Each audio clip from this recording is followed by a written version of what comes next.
I'm Shane. Welcome to my shop. Welcome to my channel. Today I just wanted to make a quick update video as to where I've been, what I've been doing. I haven't had a video for a couple weeks here doing any projects. I haven't really done any projects, but I figured I owe you guys an explanation and I'm going to give it to you.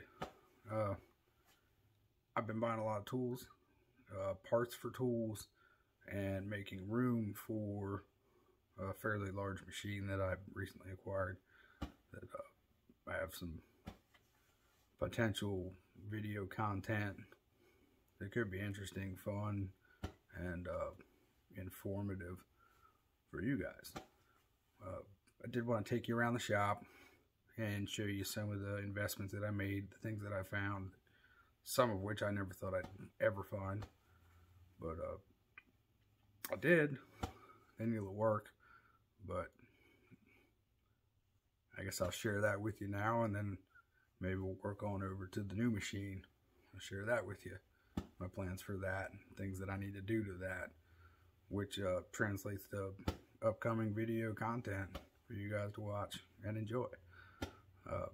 So hang on, I'll bring you right back. Alright, so first off, I did acquire some brass. It's 360 free machining brass, and I have some felt to make the way wiper covers and new way wipers for the Cincinnati Metal Shaper. So that's the first thing I wanted to show you. That's in the works. I want to make a cool video doing that, like I said before. Probably engrave something on the pantograph. Cincinnati Shaper, something like that, you know, here and here. I thought that'd be cool, classy looking. Probably go with the theme of it. It'd match the brass oilers on the top. So that's where that's heading. That's making progress. Next thing that I found that I didn't think I'd ever find is a follow rest for the 1941 Boyne Eames lathe. Weren't a handful of these made.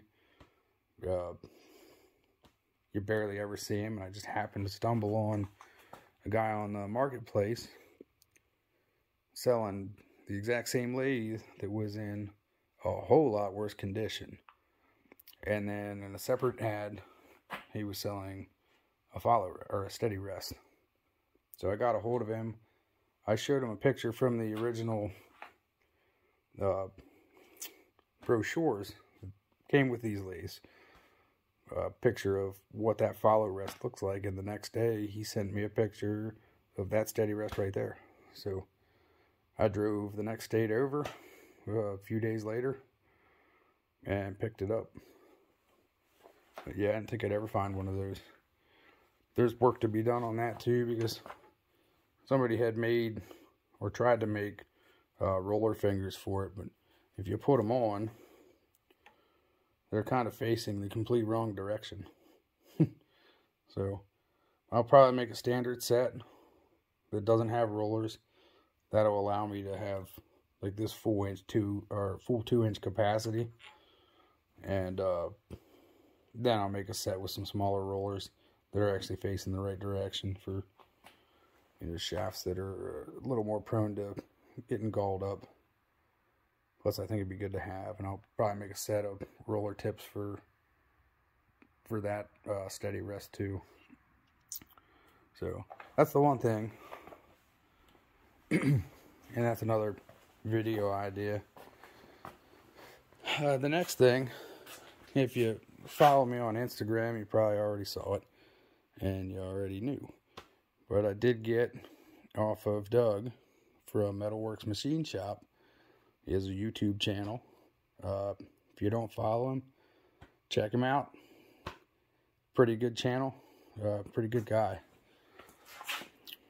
So acquired this off of him at a fair price, and he helped me out pretty much every step of the way, getting it palletized, wrapped up, ratchet strapped down.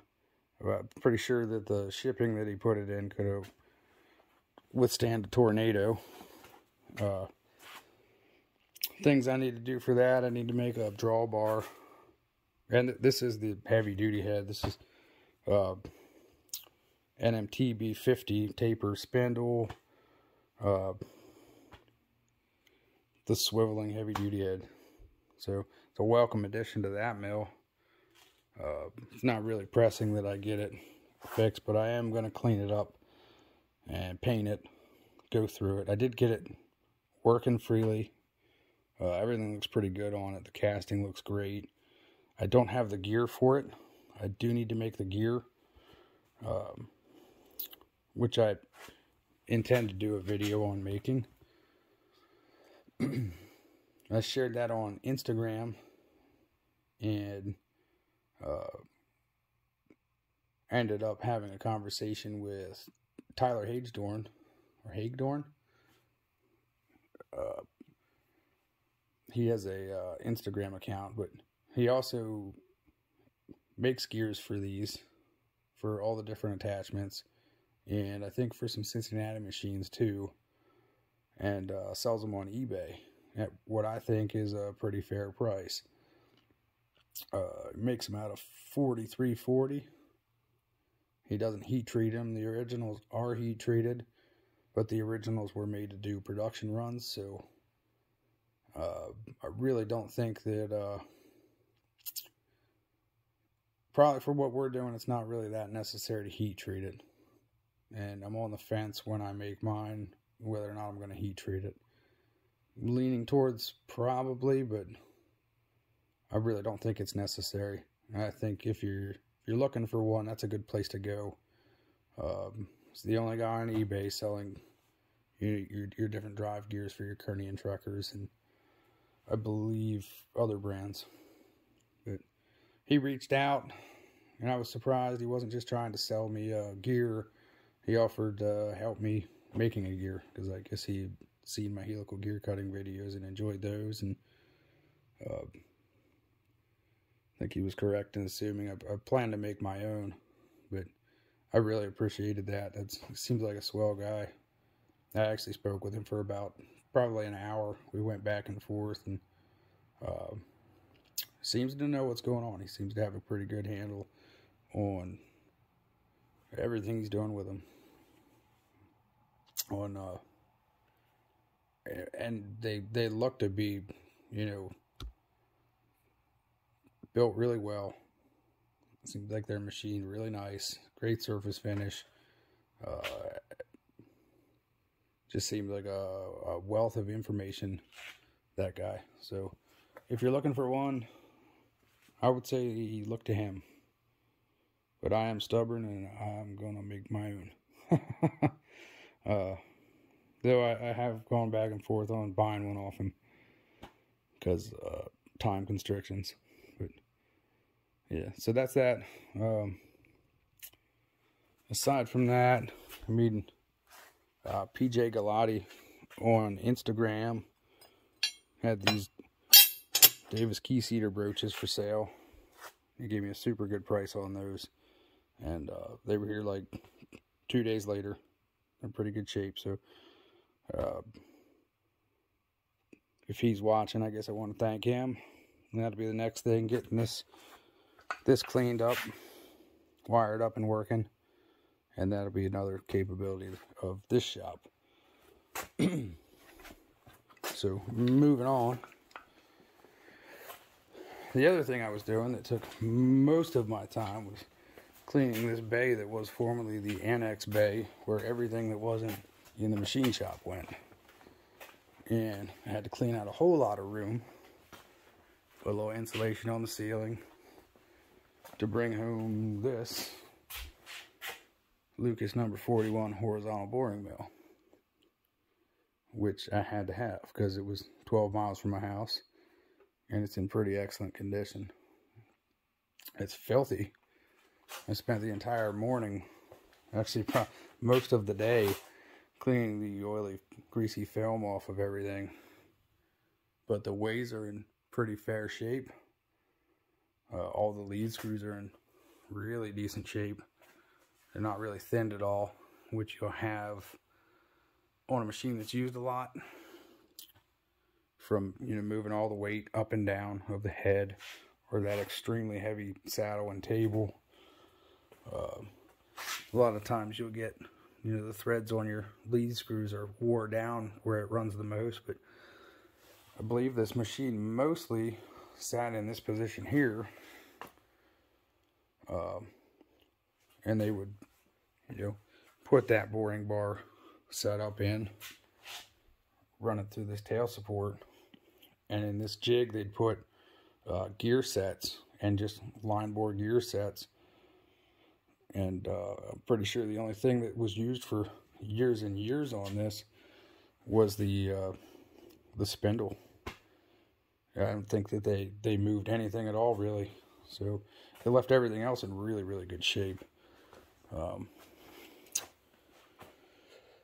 One of the problems with it, there's no tailstock. So I'm going to have to make, or if I can buy, or if anybody knows anybody that has one with the base, let me know. But I'm probably going to end up, at least for the time being, just making a rudimentary tail support with an adjustable pillow blocker, preferably a block with a bronze bearing, something like the Kearney and Trekker has on the outboard supports, just to support the boring bar. And if I do that, I'll just have to indicate it in every time I use it. But I don't really have a whole lot of tools for this right now, so I have a little bit of time. Did a lot of cleaning today. Every one of these holes was full. End up cleaning them out a few times and then chasing the threads a few times just to get all the swarf out. But other than that, it's in fantastic shape.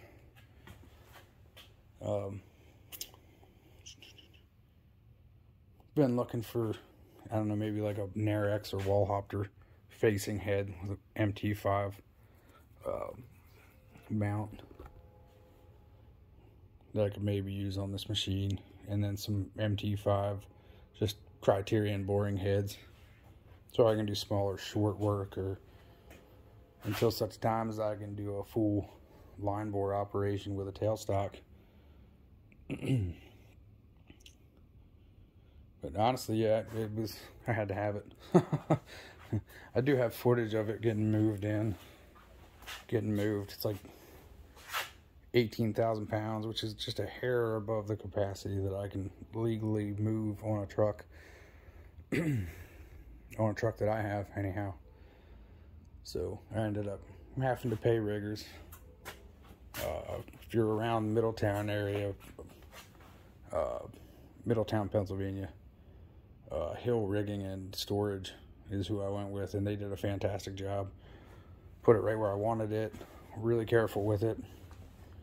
So, not trying to advertise for everybody, but I was pleased with what they did. Did a good job, and it worked out really good because I was thinking it was a hair bigger of a motor. It's the same 5 horsepower motor that's basically on the drill, wired for low voltage. So I just, that little extension cord there, that's kind of makeshift for now. It's already plugged in and working. So I figured I'd let it settle on the concrete for a few days, and then do all the lubrication things, check all my fluids, change my fluids, oil everything, clean everything, get everything else set, and then after it's settled, go through and level the machine with a 199 Master Precision level. I got a couple, just, 98, stare at 98 levels. I go through it just to level it.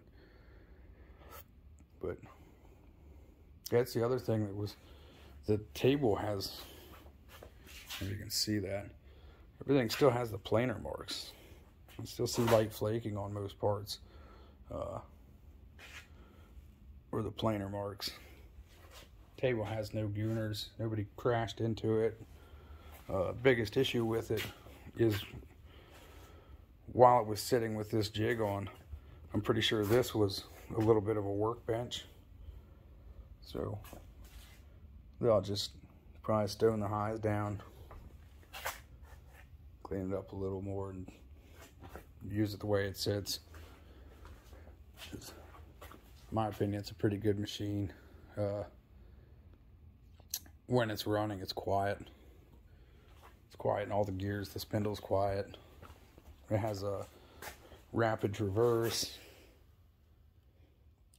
So definitely looking for tooling for that. If anybody has anything sitting around or knows anybody, or a tailstock.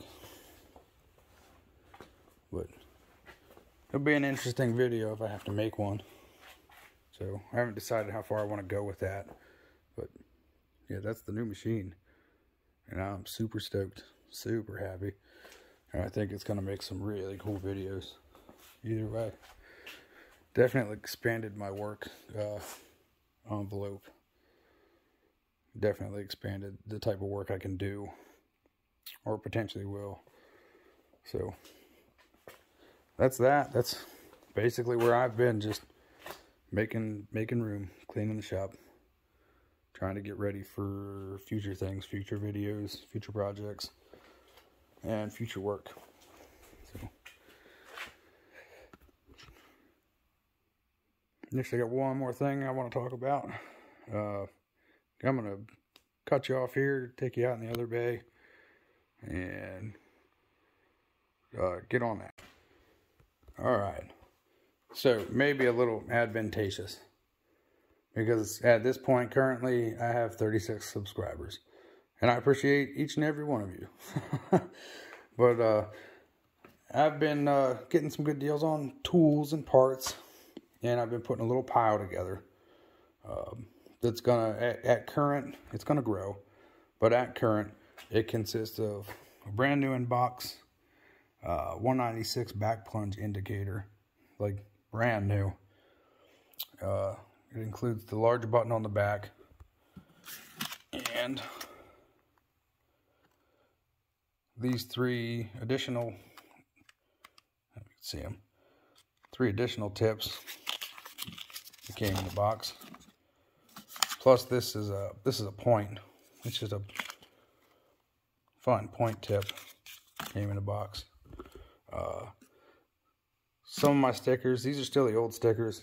I have the new ones in the works. I haven't had a chance to go get them or get that figured out. So if you're waiting on stickers, I told you you'd get stickers. You're going to get stickers. I've been a little pressed for time. So I got those coming, but that'll be part of the package, a little sticker pack. And then I have a pile of these 3/4 by 16 taps, brand new Morse taps. That's in the pile. I plan on making black hats with that logo. One of those will be in the pile. And I haven't decided yet, but I think that's going to be a 1,000 subscriber giveaway thing. Like a 1,000 subscriber raffle. I kind of want to see how things progress. If it's super slow, I may cut it back, but I'd like to do 1,000 subscriber. So I'm just gonna keep adding to the pile. So tell your friends, you know, if you're into machining, into old tools, into interesting antique tools, or just some intricate theory at times, tell your friends. Watch the channel, subscribe, get a chance to win some cool stuff. So that's where we're at. Other than that, I appreciate you guys watching. I appreciate you guys subscribing. I appreciate your comments. And smash that like button. Also, before I let you go, I was looking to get some feedback. Here, I'm just spinning around. I was looking to get some feedback on the last video. A lot of the machining operations I sped up and put music to, because I had like an hour and a half of content. I was trying to really just thin it out, and the best way that I could do it was to fast forward it and add, music. that seemed cool at the time. But let me know what you think about that. I'm thinking right now that I'm going to try and do a pretty even split where it's, first couple passes of machining, you get to watch, you get to see chips flying, all that fun stuff that we all love to watch. But then you don't have to watch like the 3 hours of gear cutting, you know? So I just speed it up a little bit, put a little music to it, make it pleasant. I don't know. Let me know what you think. Comment. Hit me up on Instagram at Shane.Winters.923 on Instagram. Shoot me a message. We can chat. Or let me know what you think somehow. I'd appreciate it. So, that being said, thanks for watching. Thanks for stopping by. Like, comment, subscribe, all that. And I'll see you next time. Thanks.